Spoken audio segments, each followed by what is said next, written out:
Bible class போறவங்களுக்கெல்லாம் ஞானம் வராது.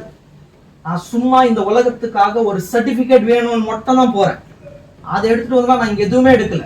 தேவனுக்கிட்ட முட்டி போட்டு அவர் என்ன வார்த்தை தராரோ அதை தாண்டி ஒரு வார்த்தை கூட எக்ஸ்ட்ரா எடுக்க மாட்டேன். அப்படிதான் ஒரு தேவனோட ஊழியர் இருக்கணும்னு தேவன் எனக்கு கற்றுக் கொடுத்தது. எசேக்கியேலும் அப்படிதான் இருந்தாங்க, எரேமியாவும் அப்படிதான் இருந்தாங்க, யோவானும் அப்படிதான் இருந்தாரு. இந்த வசனத்தை நம்ம போதிச்சோம்னு வைங்களேன், அப்ப எனக்கு உபவாசமே வேணான்றுவாங்க. அப்படிப்பட்ட உபவாசமே எனக்கு தேவையில்லை. ஒருத்தருக்கு ஹெல்ப் பண்ணணுமா, அதான் நம்மளுக்கு வராது.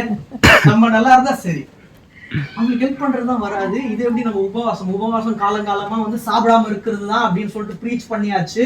இந்த வசனத்தை மூடி மறைச்சிட்டாங்களே, நம்மளுக்கு யாருமே வெளிப்படைய என்ன பண்ணல, சொல்றதுக்கு ஆள் இல்லையே அப்படின்னு சொல்லிட்டு நம்மளுக்கு குழப்பங்கள் இருக்கலாம். ஆனா தேவன் கிளியரா சொல்றாரு, இதுதான் எனக்கு உகந்த உபவாசம். என்னவா?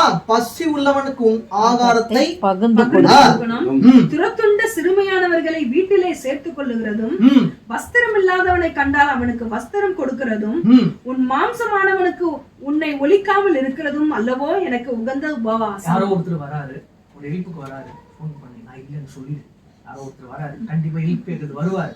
இல்ல நான் உள்ள இருக்கேன், இங்க அமுச்சு விட்டுருங்க, அப்படியே அமுச்சு விட்டுருங்க அப்படின்றது கிடையாது.